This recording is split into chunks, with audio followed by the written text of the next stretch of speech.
Brazil lost 2-1 to Norway. But the biggest story was not simply Erling Haaland's 2 goals. It was the rating board around them. Haaland earned the obvious headline with a 9.1 man-of-the-match performance. Yet Norway's win was also built on Örjan Nyland saving a first-half penalty, Andreas Schjelderup changing the game from the bench, and Brazil allowing their strongest early moments to disappear. Because Brazil had the chances to take control, even missed a penalty, and still found themselves exposed exactly where Norway wanted them. By the end, one question matters most. Did Haaland carry Norway, or did Norway build the perfect match for Haaland to finish? The final score says Brazil 1, Norway 2. But for more than an hour, it was a match Brazil could still believe they were winning in every way except the scoreline. Norway had more of the ball in the first half, but Brazil created the sharper openings. Matheus Cunha won an early penalty after a VAR review. Bruno Guimarães stepped up in the 14th minute with a chance to give Brazil the lead and force Norway out of their controlled structure. Nyland said no. That save did more than stop one shot. It protected Norway's patience.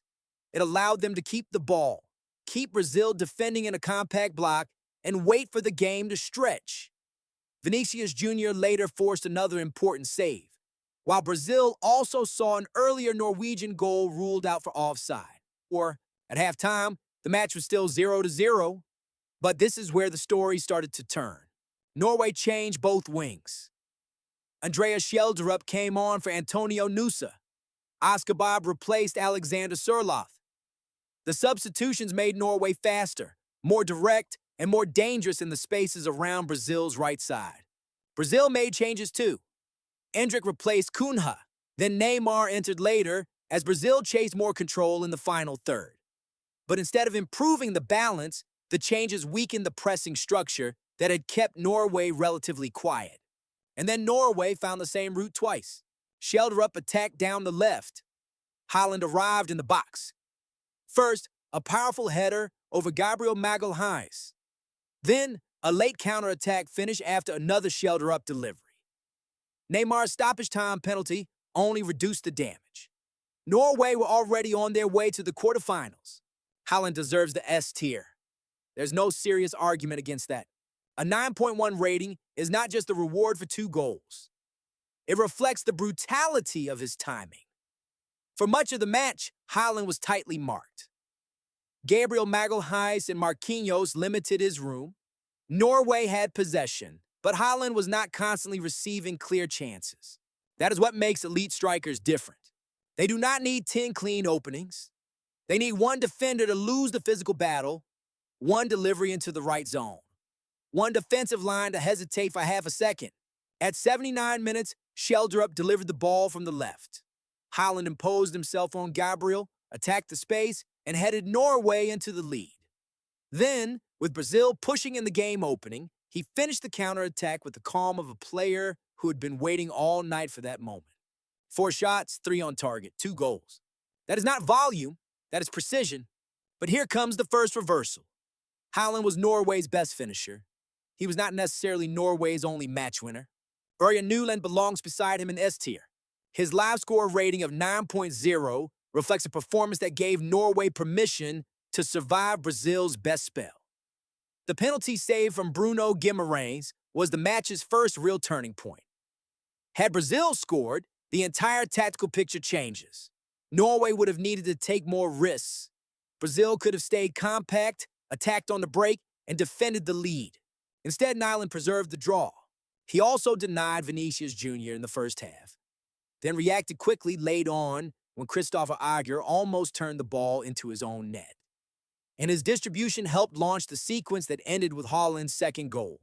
Haaland delivered the knockout punch. Nyland made sure Norway was still standing long enough to throw it.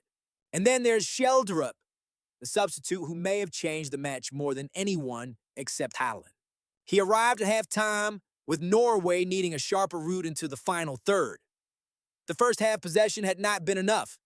Norway's wide attacks were too predictable, and Brazil's defensive structure had contained them. Schjelderup changed that rhythm immediately. He drove at the right side of Brazil's defense, attacked the channel around Danilo Luiz, and turned Norway's left flank into the most important zone on the pitch. His first assist gave Haaland the platform to score. His second created the decisive counterattack. 2 assists after entering at halftime with a live score rating of 8.2. That is S-tier impact. The scoreline will always belong to Haaland. The tactical story belongs to Schjelderup. Now, the A-tier begins with Martin Odegaard. He did not score. He did not provide an official assist in the decisive moments, but he controlled the environment that allowed Norway's late surge to matter. Odegaard kept Norway moving through midfield, linked the deeper players to the front line, and created the chance at 75 minutes that forced Alisson into a key save from Haaland. His 7.8 live score rating makes sense because he was the control tower behind the attacking changes. He did not reach S-tier because Norway's final breakthrough came from Schjelderup's direct wing play and Haaland's finishing. But without Odegaard's composure, Norway may never have built the control required to wait for those moments. For Brazil, Douglas Santos deserves credit in a defeat. His 7.5 sports mole rating made him one of Brazil's strongest performers. While the opposite flank became Norway's target, Douglas Santos did his job. He helped limit Sørloth, offered cover around the central defenders, and did not become the weakness Norway could repeatedly exploit. That contrast matters. Brazil did not collapse everywhere. They collapsed in one critical area. Vinícius Júnior also lands in a tier with a 7.3 FOTMOB rating. He was Brazil's most dangerous attacking outlet. His pace, direct running, and ability to create separation gave Norway problems even when Brazil had less possession. He created Endrick's major chance with an outstanding through ball and forced Nyland into action himself. But the rating also tells the frustrating part of Brazil's story. Vinícius created danger without receiving the finishing support needed to change the score. No goal, no assist, no conversion of the moments he opened. Neymar's 7.2 FOTMOB rating is more complicated. He scored the late penalty. He gave Brazil a final moment of hope. But his introduction also came with a structural cost. Brazil's pressing intensity dropped, Endrick was pushed wider, and the right side became even less stable. Neymar was not the reason Brazil lost. That would be too simple. But the match did show that a late attacking change can create individual quality while weakening the collective shape. Now for the B tier, the players who built the platform. Sander Berge, Patrick Berg, David Miller-Wolf, Casemiro, Gabriel Martinelli. None of them dominates the highlights, but they explain why the match remained balanced before it broke open. For Norway, Berge and Patrick Berg helped create midfield security. Norway's possession did not initially produce goals, but it kept Brazil working without the ball. It made the temperature, the physical demands, and the repeated defensive shifts matter more as the game went on. Miller-Wolf helped preserve defensive balance on the left before his late injury. Martinelli worked tirelessly in Brazil's first-half defensive setup, helping restrict Odegaard and giving Brazil a solid 4-4-2 shape without the ball.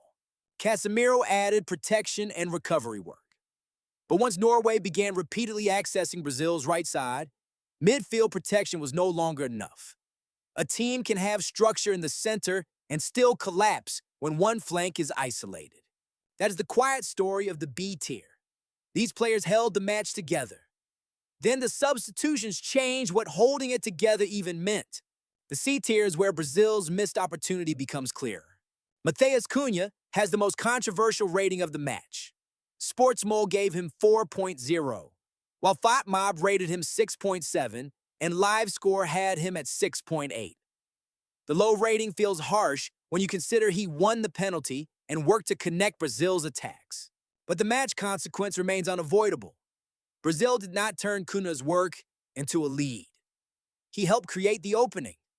Brazil failed to take it. Gabriel Magalhães receives a 6.2 FOTMOB rating, and it captures the cruelty of defending against Haaland. Gabriel competed well for long stretches, but the opening goal came from the one duel that defined the match. Haaland beat him in the air, and Norway had their breakthrough. Endrick also falls into C tier. His 5.7 FOT mob rating is shaped by one enormous moment. Just after entering, he had Brazil's clearest second-half chance. Vinícius created it. Endrick's touch took him slightly away from goal, and the finish went wide. That miss changed everything. Had Endrick scored, Norway's substitutions may have looked risky rather than inspired. Instead, Brazil missed, Norway survived, and Haaland punished them. The D tier starts with Bruno Guimarães. The report gives him an average rating of 5.6, and the missed penalty is impossible to separate from that number. He had the chance to put Brazil ahead in the 14th minute. Nyland saved it. From that moment, Brazil had to keep chasing the match rather than controlling it. Danilo Luiz is the D-tier shock. Sportsmole rated him 5.0, and this is not about blaming one player for an entire defeat. It is about recognizing where the match was decided. Schjelderup repeatedly attacked his side. Norway's first goal came from that channel. The second goal came from that channel. Danilo was tiring, isolated, and exposed by a changing Brazilian structure. The rating reflects the consequence. The flank he defended became Norway's route to the quarterfinals. Leo Østigård also receives a D-tier rating of 4.8 after conceding the stoppage time penalty. But his error did not define Norway's match. It only made the ending more nervous. So who really carried Norway? The obvious answer is Haaland. 2 goals in a World Cup knockout match against Brazil make him the headline, the scorer, and the man of the match. But the rating board gives us a fuller answer. Nyland protected Norway when Brazil were strongest. Schjelderup transformed Norway when the match needed a new idea. Ødegaard controlled the rhythm. And Haaland did what only the best strikers can do. He turned the decisive moments into goals. Brazil did not lose because they lacked talent. They lost because they missed their moment, then failed to protect the space that Norway had identified. Haaland earned the S tier. But Norway's real victory was collective. A goalkeeper who refused to concede, a substitute who found the weakness, and a striker who never needed a second invitation.